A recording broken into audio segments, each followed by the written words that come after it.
Commander Jiwon stood in front of the massive communication array on Mars Station Alpha. Her hands were steady, but her heart was beating fast. Today was the day humanity would speak to the stars for the first time. After years of preparation, they were finally ready to send their message into the galaxy. The message was simple and peaceful. Earth wanted to join the galactic community. They wanted to trade, learn, and be friends with other species. Jiwon had worked on every word with the best diplomats on Earth. The translation computers had checked it 1,000 times to make sure other species could understand it. All systems ready. "Commander," said Lieutenant Minho from his control station. The young officer looked nervous but excited. Everyone on the station knew they were making history. Jiwon took a deep breath. "Send the message." The powerful transmitter sent humanity's first interstellar message racing toward the center of the galaxy. It would reach the Galactic Council in 6 months. Jiwon imagined alien beings reading their words, learning about Earth and its people for the first time. 6 months passed slowly. Scientists on Earth watched their radio telescopes every day, waiting for an answer. The whole world was excited. News reporters talked about nothing else. Children drew pictures of friendly aliens. Everyone wondered what the galaxy would say back to them. But when 6 months ended, there was only silence. Admiral Hyunwoo called an emergency meeting at Space Command headquarters. He was a tall man with gray hair and serious eyes. He had fought in 3 wars on Earth, but he had never faced anything like this. "They must have received our message by now," said Dr. Minji, the mission's top scientist. She was young but very smart. "The mathematics are perfect. Our signal reached the Council's home system right on schedule." "Maybe they need time to think about it," suggested Captain Sunho. He was always optimistic. Even when things looked bad, Admiral Hyunwoo shook his head. "We know they have faster-than-light communication. They could have answered us the same day they got our message." The silence continued for another month, then another. The excitement on Earth slowly turned into worry, then fear. Some people said the aliens didn't want to talk to humans. Others said maybe there were no aliens at all. But Admiral Hyunwoo knew better. Earth's deep space sensors had been watching alien ships for years. They knew the galaxy was full of intelligent life. The aliens were out there, but they were not talking. "We need to go to them," Admiral Hyunwoo told the World Space Council. "If they won't answer our calls, we'll deliver our message in person." The journey would take 2 years, even with humanity's fastest ship. The new Sol was Earth's pride, built with the best technology humans had ever made. It could carry a crew of 50 people to the stars and bring them home safely. Commander Jiwon was chosen to lead the mission. She picked her crew carefully. Dr. Minji would study any alien life they found. Captain Sunho would pilot the ship. Engineer Yuna would keep all the systems working. They were the best humanity had to offer. The day before they left, Jiwon's daughter called her from Earth. "Are you scared, Mom?" Jiwon looked out at the stars through her cabin window. "A little," she said honestly. "But mostly I'm excited. We're going to meet our neighbors for the first time." The new Sol launched on a bright Tuesday morning. Millions of people watched on television as the ship's engines lit up and carried humanity's hopes toward the stars. The journey was long, but peaceful. The crew spent their time studying everything they knew about the galactic community. There were dozens of alien species. Some looked like Earth's animals. Others were completely different. They had built an amazing civilization that spanned thousands of star systems. "Look at this," Dr. Minji said one day, showing Jiwon a picture on her computer. "They have cities that float in space, ships bigger than Earth's moon. They've been traveling between stars for millions of years." Jiwon nodded. She had seen the pictures many times, but they still amazed her. Humanity was like a child compared to these ancient civilizations. That made their silence even more puzzling.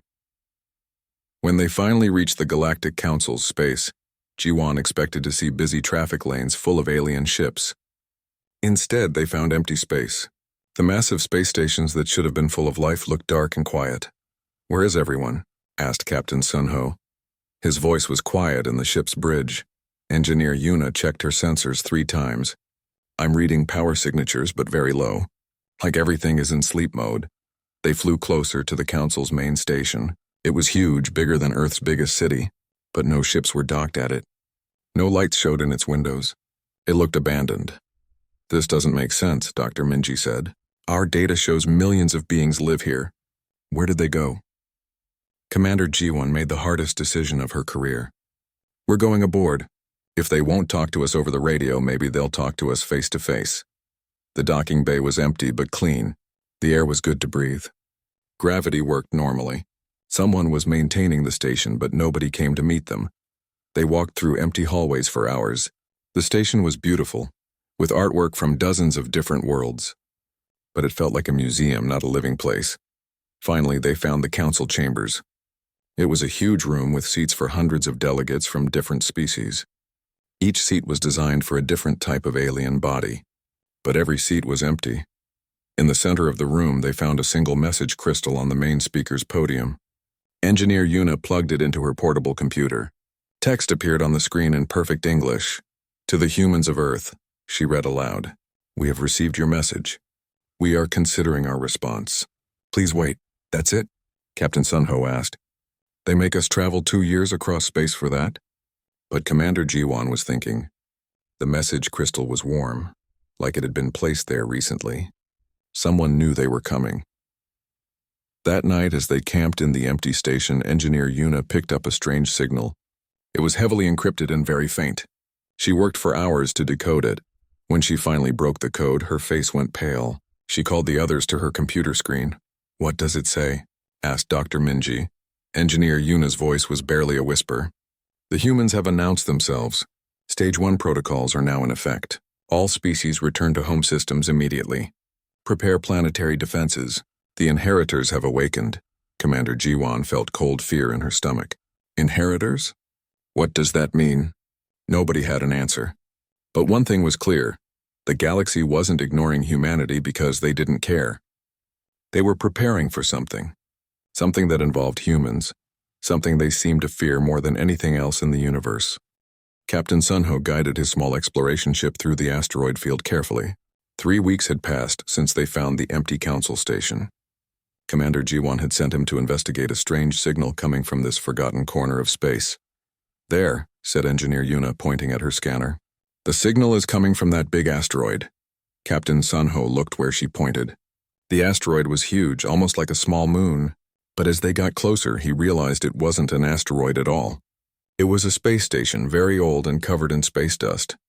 How old do you think it is? Asked Dr. Su-young. She was the team's historian, always excited to find old things.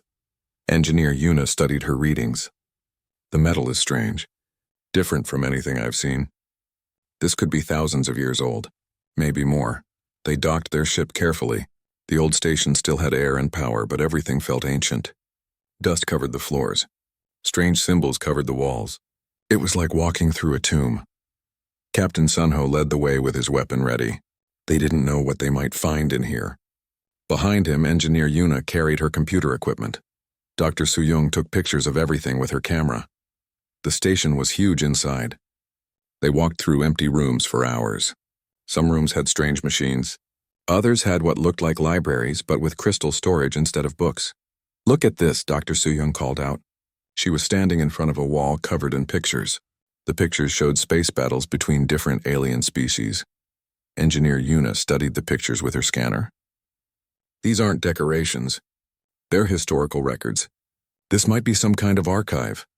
They found the main computer room 3 hours later. It was enormous, filled with crystal storage devices and quantum processors. Most of it looked dead, but some lights still blinked slowly. Can you access it? Captain Sunho asked. Engineer Yuna sat down at the main terminal.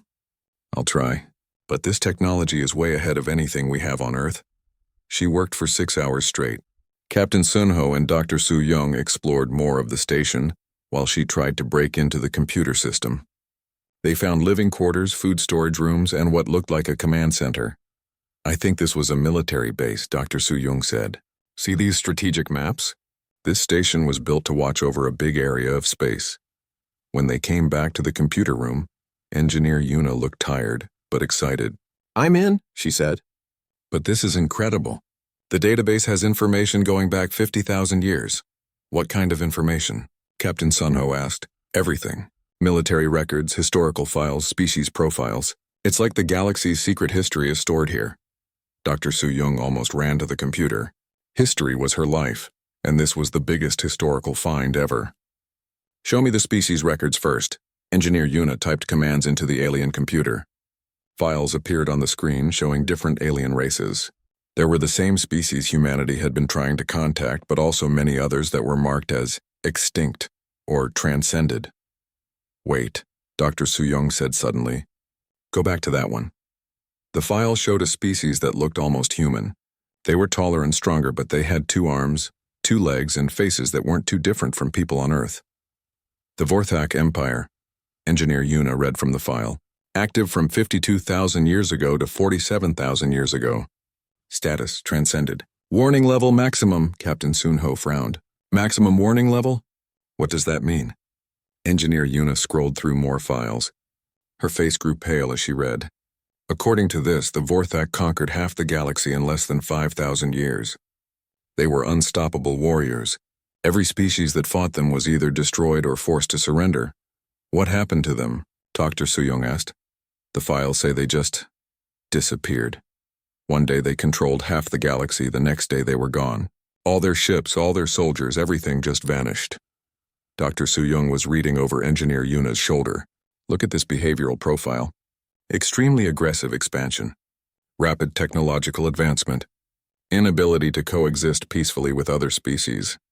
High intelligence combined with territorial instincts."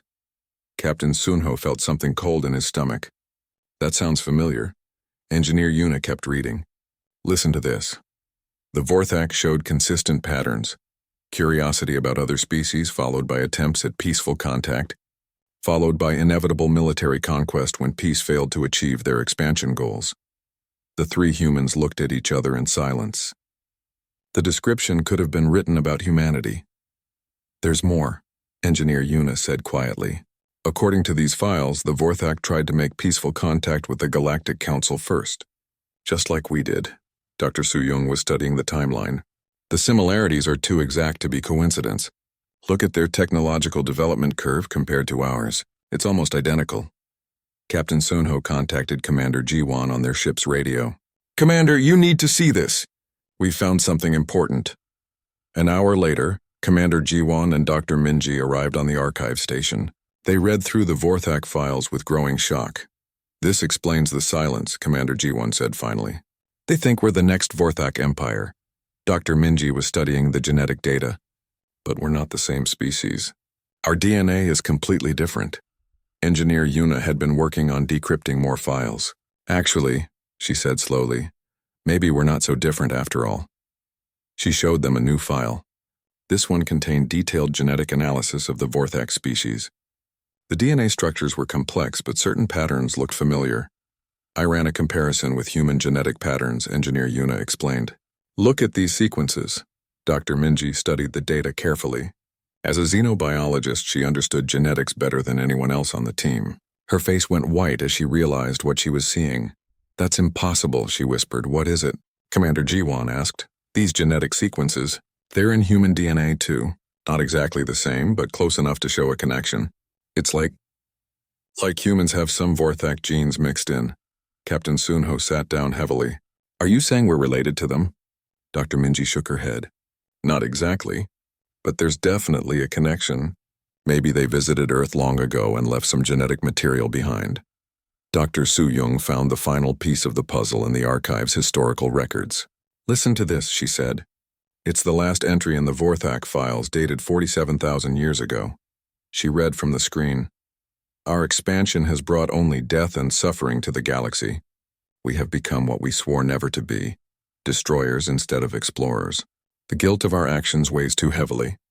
We choose transcendence over continued existence in physical form, but we leave behind a gift for the future, a seed of our potential planted on a distant world, in the hope that our children will choose wisdom where we chose war." The room was completely quiet. Engineer Yuna checked the coordinates listed in the file. "The distant world they mention," she said quietly. "The coordinates match Earth's location exactly." Commander Jiwon understood everything now. "We're not just similar to the Vorthak. We're their descendants. That's why the galaxy went silent when we made contact. They've been waiting for us to grow up and claim our inheritance." "But what inheritance?" Captain Sunho asked. Dr. Soo-young found one more file, marked with the highest security rating. I think this might be the answer. The file showed star maps and weapon specifications, technology that was thousands of years ahead of anything humanity had ever imagined. Ships that could destroy stars, weapons that could wipe out entire species. The Vorthak left everything behind when they transcended, Dr. Soo-young said. All their technology, all their knowledge. It's all still out there, waiting.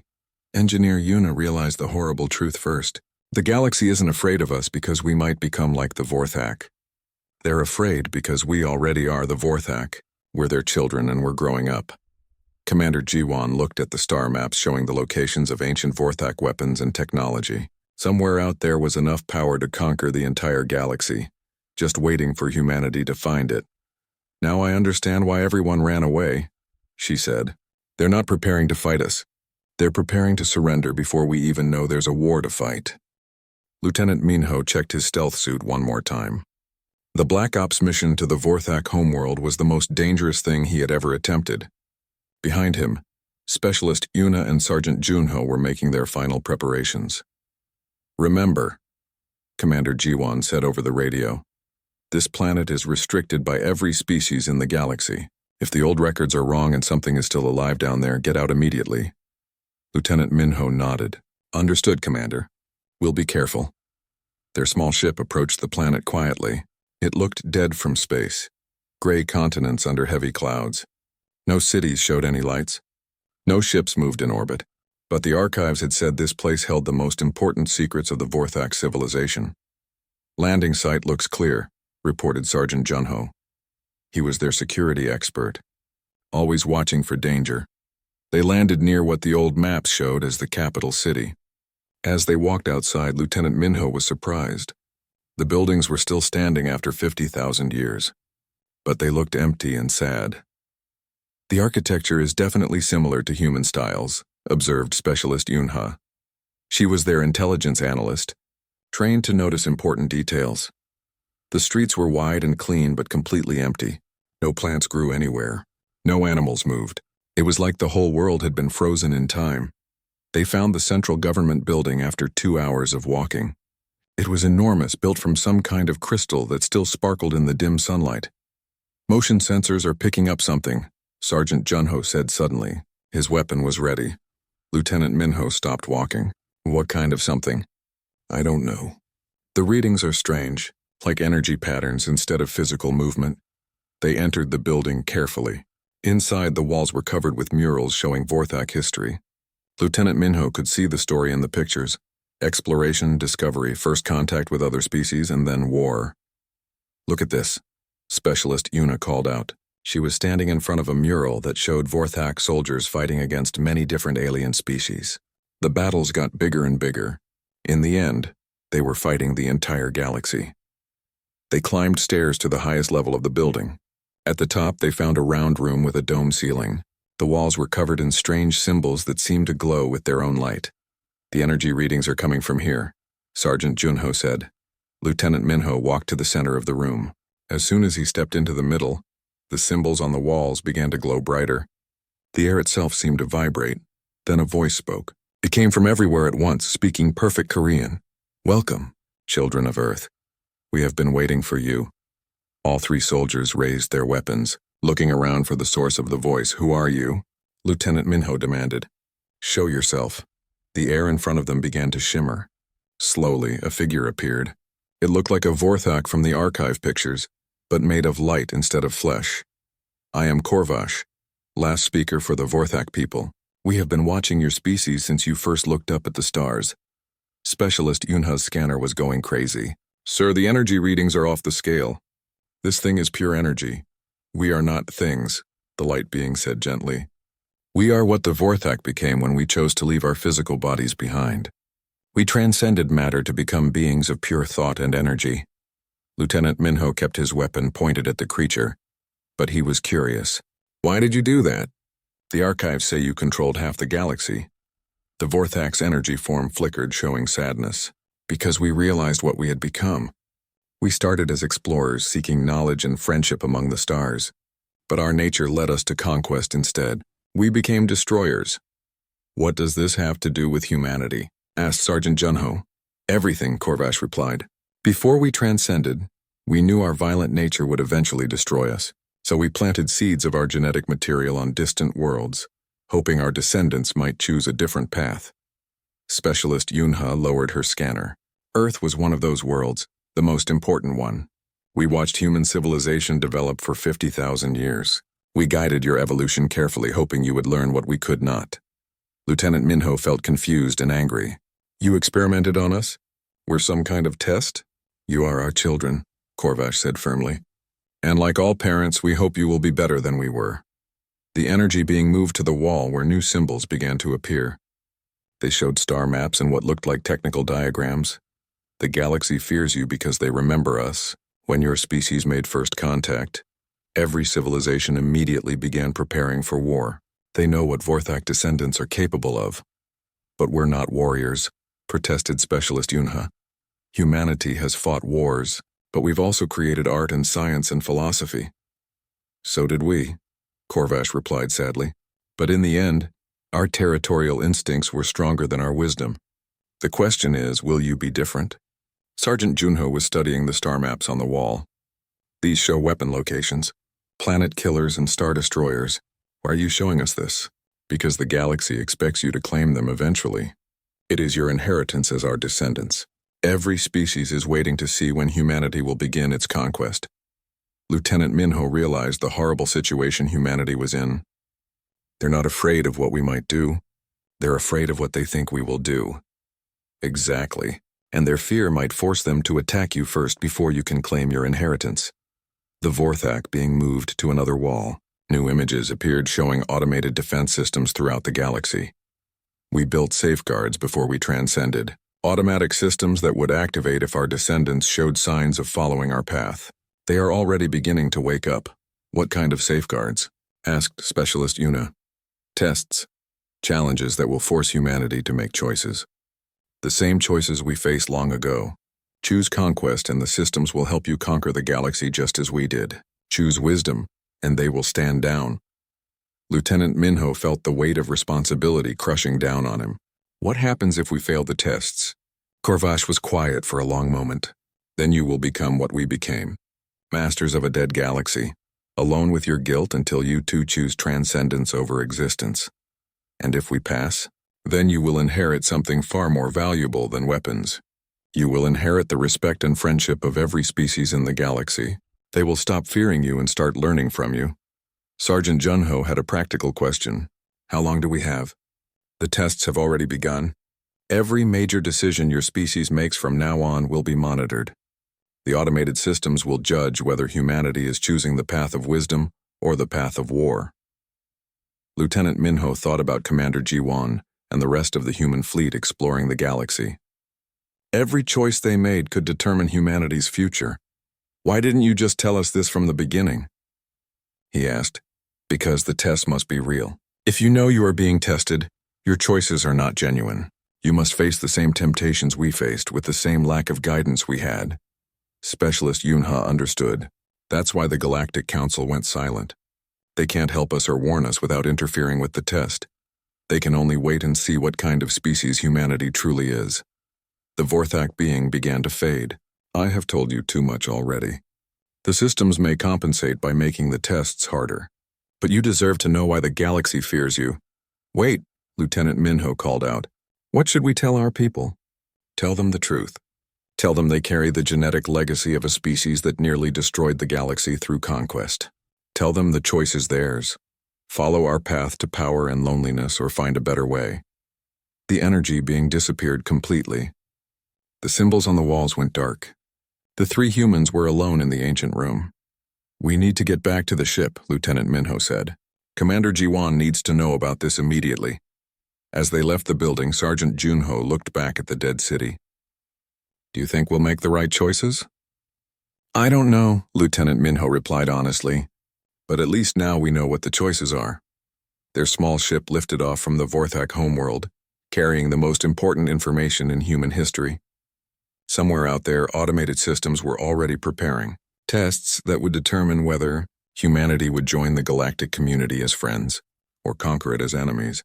The descendants of the Vorthak were about to discover what kind of species they really were. Admiral Hyunwoo stood on the bridge of the New Seoul, watching the emergency signals flood in from across human space. 3 days had passed since Lieutenant Minho's team returned from the Vorthak homeworld with their shocking news. Now the tests were beginning. Admiral, we're getting distress calls from 17 different locations, reported Communications Officer Yuna. All of them are asking for immediate assistance. The first crisis had appeared on the edge of human territory. The Zilani, a peaceful species of plant-like beings, were dying from a strange disease. Their homeworld was withering away and they needed help desperately. But at the same time, human colony ships had found a star system rich in rare metals needed for Earth's growing space fleet. The system was right next to Zilani space. Helping the dying aliens would mean giving up the chance to claim those resources. Admiral Hyunwoo knew this was one of the tests the Vorthak had warned them about. Choose to help others or choose to help themselves. Set course for the Zilani homeworld, he ordered. Sir, interrupted Captain Sunho, the colony fleet is requesting immediate escort to the mineral system. If we don't claim it now, some other species might get there first. Admiral Hyunwoo looked at the tactical display. He could save the Zilani, or he could secure resources for humanity's expansion. He couldn't do both. The Zilani are dying right now, he said finally. The minerals will still be there tomorrow. Dr. Minji was already preparing medical supplies when they arrived at the Zilani system. The planet looked sick from space, brown and gray where it should have been green and blue. The disease is attacking their plant-based biology, Dr. Minji reported after studying the samples they sent up. But it's not a natural disease. Someone made this. Admiral Hyunwoo felt cold anger in his chest. Who would poison an entire planet? The bioweapon signature matches Krillian technology, Dr. Minji continued. But the Krillians have been extinct for 1,000 years. They found the answer in orbit around the Zilani homeworld. A small ancient space station was broadcasting the disease down to the planet's surface. It was clearly Vorthak technology, the same crystal and metal design they had seen on the archive station. It's another test, realized Admiral Hyunwoo. The system is making us choose between helping the Zilani and securing our own expansion. Dr. Minji worked for 12 hours straight to find a cure for the bioweapon. Meanwhile, Engineer Yuna tried to shut down the ancient station. It was protected by energy shields that would take days to break through. While they worked, more crisis reports came in from across human space. On the colony world of New Busan, human settlers had discovered that the local wildlife was actually intelligent. The creatures couldn't speak, but they had complex cities and art. The colonists could share the world with them, or claim it completely for human use. Captain Sunho was leading the investigation there. The creatures are definitely sapient, he reported. But they're also sitting on top of the largest titanium deposit we've ever found. Near Jupiter, human miners had found something incredible inside an asteroid. A Vorthak data vault containing plans for faster-than-light travel that was 10 times better than anything humanity currently had. But accessing it would mean exposing themselves to dangerous radiation that could kill the entire mining crew. Each crisis offered humanity the same choice. Take what they needed for their own expansion, or make sacrifices to do what was right. Engineer Yuna finally broke through the bioweapon station's shields after 2 days of constant work. But when she got inside, she found something unexpected. Admiral, you need to see this, she called over the radio. The station's control room contained a message crystal, just like the one they had found in the empty council chambers. When Admiral Hyunwoo activated it, a hologram of the Vorthak energy being Korvash appeared. If you are seeing this message, it means you chose to help the Zilani rather than claim the mineral system for yourselves. This is the first test and you have passed it. Admiral Hyunwoo felt relief but also worry. How many more tests are there? The hologram continued. The test will continue until your species has proven what kind of civilization you will become. Each test will be harder than the last. Each choice will have greater consequences. Dr. Minji had successfully created a cure for the bioweapon disease. The Zilani were already beginning to recover. Their plant cities were turning green again. But the next day brought a harder test. The human colony on New Daejeon was under attack by raiders from an unknown species. The attackers were killing innocent civilians and stealing everything valuable. At the same time, a nearby alien species, the Karathi, sent a desperate message. Their sun was going to explode in a solar flare that would destroy their homeworld. They needed immediate evacuation assistance. Admiral Hyunwoo had enough ships to handle one crisis, but not both. Save the human colonists or save the alien refugees. This is an impossible choice, Captain Sunho said. Those are our own people on New Daejeon. And there are 50 million Karathi who will die if we don't help them, Dr. Minji pointed out. Admiral Hyunwoo studied the tactical display for hours. Both groups needed help desperately. There had to be a way to save everyone. Split the fleet, he decided. Half our ships go to New Daejeon, half go to the Karathi system. Sir, that means both missions will be under-equipped. We might fail at both, warned Captain Sunho. Then we'll have to be creative. The rescue mission to save the Karathi was led by Dr. Minji. Her medical ships weren't designed for combat, but they could carry a lot of refugees. She worked with Engineer Yuna to modify the ship's cargo bays to hold more people. Meanwhile, Admiral Hyunwoo took the military ships to defend New Daejeon. But instead of fighting the raiders directly, he tried something different. Unknown vessels, this is Admiral Hyunwoo of the Human Space Force. We don't want to fight you. Tell us what you need and maybe we can work something out. The raider leader was surprised. Most species shot first and asked questions later. We need medical supplies, the raider captain finally replied. Our homeworld is dying from a plague. We raid other worlds because no one will help us. Admiral Hyunwoo made a quick decision. Dr. Minji's medical team can help with your plague. In exchange, you leave our colonists alone and help us evacuate the Karathi refugees. It was a crazy plan, but it worked. The raiders' fast ships helped transport Karathi refugees while Dr. Minji's team worked on a cure for their plague. Everyone survived, and the raiders became allies instead of enemies. But each successful test brought a harder one.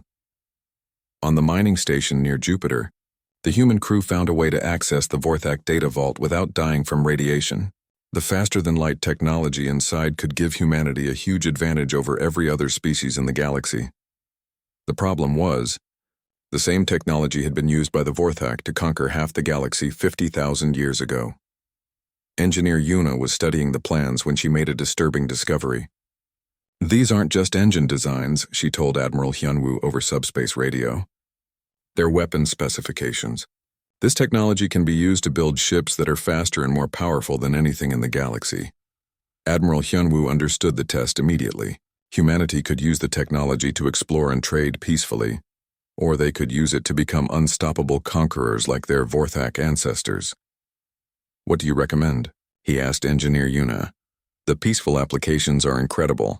We could explore the entire galaxy in just a few years. But the military applications, she paused. Sir, with this technology, humanity could defeat any other species easily. We could rule the galaxy if we wanted to. Admiral Hyunwoo thought about all the tests they had faced. Each one offered humanity power at the cost of their morality. Take the minerals instead of saving the Zelani. Claim the colony world instead of sharing with the intelligent creatures. Use military force instead of negotiation. Now they were being offered the ultimate power, technology that could make them masters of the galaxy. Copy the peaceful applications only. Admiral Hyunwoo decided. Destroy everything related to weapons. Sir, are you sure? This could be our only chance to get this technology. I'm sure. If we're going to inherit the Vorthak legacy, let it be their wisdom, not their weapons. As Engineer Yuna destroyed the weapon plans, Admiral Hyunwoo wondered how many more tests humanity would face. Each choice was getting harder, and the consequences were getting bigger. Somewhere in the galaxy, ancient Vorthak systems were watching every decision humanity made. The final judgment was coming, and Admiral Hyunwoo wasn't sure they were ready for it. Fleet Admiral Jiwon stood before the most dangerous discovery in galactic history. Deep inside an ancient Vorthak facility on a hidden moon, her team had found the ultimate weapon. Something the old records called the Galaxy Shaper. The weapon was beautiful in a terrifying way. It looked like a giant crystal sphere surrounded by metal rings covered in glowing symbols. According to the data files Dr. Su-young had translated, this single device could destroy entire star systems with a thought. The power readings are incredible, reported Engineer Yuna. Her voice was quiet with fear and wonder. This thing could crack a planet in half or make a star explode. Dr. Minji was studying the weapon's bio-neural interface. It's designed to be controlled by a mind with Vorthak genetics. Someone like us could operate it just by touching the control surface. Fleet Admiral Jiwon had been promoted after Admiral Hyunwoo's success with the earlier tests. For months, humanity had faced challenge after challenge, always choosing compassion over conquest. But this final test was the biggest of all. "Show me the tactical projections," she ordered. Captain Sunho activated the holographic display. It showed the entire galaxy, with every major civilization marked in different colors. According to the weapon's own computer, the Galaxy Shaper could defeat every species in the galaxy within 6 months. The display showed simulated battles. Human fleets armed with the weapon destroying alien armadas effortlessly, planets surrendering rather than face annihilation. The entire galaxy bowing before humanity's power. "Just like the Vorthak did 50,000 years ago," Dr. Soo-young said grimly. The irony wasn't lost on any of them. Humanity had spent months proving they were different from their violent ancestors, only to be offered the exact same power that had corrupted the Vorthak. "Fleet Admiral," interrupted Communications Officer Yuna from the ship in orbit. "We're receiving a priority message from Earth. The President wants to speak with you immediately." Fleet Admiral Jiwon activated the quantum communicator. President Kim appeared on the screen looking tired and worried. "Admiral, the situation here is getting bad," the President said without preamble. 3 more alien fleets have been detected moving toward our borders. The Galactic Council is still silent. Our military advisors think they're planning to attack us before we get too powerful. Fleet Admiral Jiwon felt the weight of responsibility crushing down on her. "Sir, we found something that could change everything. But using it would mean—" "I don't care what it means," President Kim interrupted. "Our species is facing extinction. If you found a weapon that can protect Earth, you have my authorization to use it." After the call ended, Fleet Admiral Jiwon sat in silence for a long time. Around her, her team waited for orders. Outside, somewhere in space, alien fleets were moving toward human territory with unknown intentions. "The choice seems simple," Captain Sunho said finally. "Use the weapon to protect our people, or let humanity be destroyed." But Dr. Minji shook her head. "Is it really that simple? What if the alien fleets aren't coming to attack us? What if they're coming to surrender, like the Vorthak systems predicted?" "We can't take that risk," argued Captain Sunho. "If we're wrong, billions of humans die." Engineer Yuna had been studying the weapon's historical files. According to these records, the Vorthak faced exactly the same situation. The galaxy was mobilizing against them, so they used this weapon to strike first. They told themselves it was self-defense. "And they conquered half the galaxy as a result," Dr. Soo-young added. "The weapon didn't just defend them, it made them unstoppable conquerors. The power corrupted them completely." Fleet Admiral Jiwon walked over to the weapon's control interface. The crystal surface was warm under her hand, and she could feel the enormous power waiting inside. With just a thought, she could make humanity the masters of the galaxy. "What happened to the Vorthak after they used this?" she asked. Dr. Soo-young consulted her historical files. "They became exactly what they had feared their enemies would be. Ruthless conquerors who destroyed anyone who opposed them. In the end, they were so disgusted with what they had become that they chose to transcend physical existence rather than continue living. But they survived," Captain Sunho pointed out. "They became energy beings, but they survived. If we don't use this weapon, we might not survive at all." Fleet Admiral Jiwon closed her eyes and thought about everything humanity had accomplished in the past year. They had saved the dying Zelani instead of claiming mineral resources. They had shared colony worlds with intelligent aliens instead of taking them by force. They had turned raiders into allies instead of destroying them. Every test had offered humanity the choice between power and compassion. Every time they had chosen compassion. Now the final test was here and the stakes couldn't be higher. "I need to know what's really happening with those alien fleets," Fleet Admiral Jiwon decided. "Engineer Yuna, can you use this facility's sensors to scan beyond our borders?" Engineer Yuna worked for an hour to activate the ancient Vorthak sensor array. When the data finally came through, everyone was shocked by what they saw. "The alien fleets aren't in attack formation," she reported. They're organized like a parade, and they're broadcasting surrender codes." Dr. Minji checked the translation 3 times to be sure. "They're not coming to attack us. They're coming to surrender before we attack them." Captain Sunho stared at the display in disbelief. "They think we're going to conquer them, so they're giving up without a fight." Just like the message we found months ago, Dr. Soo-young realized. The Galactic Council's silence wasn't stupidity, it was surrender before the first shot. They've been preparing to surrender to us from the very beginning. Fleet Admiral Jiwan understood everything now. The galaxy wasn't mobilizing to destroy humanity. They were preparing to hand over control of civilization to what they thought would be the next Vorthak Empire. If we use this weapon now, she said slowly, we prove that their fears were justified. We become the conquerors they expected us to be. But if we don't use it, Captain Sunho argued, how do we prove that we're different? The answer came to Fleet Admiral Jiwan in a moment of crystal clarity. She placed both hands on the weapon's control interface and felt its vast power respond to her touch. We prove we're different by making the choice they could never make. Before anyone could stop her, Fleet Admiral Jiwan activated the weapon's self-destruct sequence.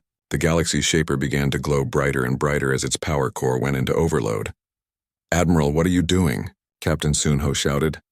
I'm choosing wisdom over power, she replied. Just like Admiral Hyunwoo chose healing over minerals and saving aliens over claiming territory. This is who humanity is. The weapon exploded in a brilliant flash of light that could be seen across half the galaxy. When the light faded, the galaxy shaper was gone forever, along with the last remnant of Vorthak military power. Dr. Minji's scanner was picking up quantum communications from across the galaxy. Admiral, I'm detecting massive transmissions. Every major civilization is broadcasting at once. The first message came from the Galactic Council itself, breaking their long silence at last. The council chairman appeared on their screen, a dignified alien with wise, ancient eyes. People of Earth, he said in perfect English, we have watched your species face the same tests that destroyed your ancestors. Where the Vorthak chose conquest, you chose compassion. Where they chose power, you chose sacrifice. You have proven worthy of the greatest inheritance of all. More messages followed from species across the galaxy. The Zilani thanked humanity for saving their world. The Karathi offered eternal friendship for rescuing their people. Even former raiders spoke of human kindness and wisdom. The galaxy no longer fears you, the council chairman continued. Instead, we ask you to lead us, not as conquerors but as guides. Help us build a civilization based on the compassion you have shown. Captain Sunho was reading the stream of messages with amazement. Admiral, they're not just accepting us into the galactic community. They want us to lead it. Fleet Admiral Jiwan thought about the long journey that had brought them to this moment. From humanity's first message to the stars through months of silence and fear, to the discovery of their Vorthak heritage and the tests that followed. Set course for the Galactic Council chambers, she ordered. It's time to accept our real inheritance. As the new soul flew toward the council homeworld, Fleet Admiral Jiwan reflected on what they had learned. The galaxy hadn't gone silent because they feared human aggression. They had gone silent because they were waiting to see if humanity would repeat their ancestors' mistakes or learn from them. By choosing to destroy the ultimate weapon instead of using it, humanity had proven they were truly different from the Vorthak. They had inherited their ancestors' strength and intelligence, but not their need to dominate others. The Galactic Council chambers were no longer empty when they arrived. Hundreds of alien delegates filled the seats, all waiting to welcome Earth's representatives. Fleet Admiral Jiwan took her place at the speaker's podium where months ago they had found only silence. People of the galaxy, she began, humanity accepts the honor of joining you, not as your conquerors but as your partners. Together we will build a future based on understanding, compassion, and wisdom.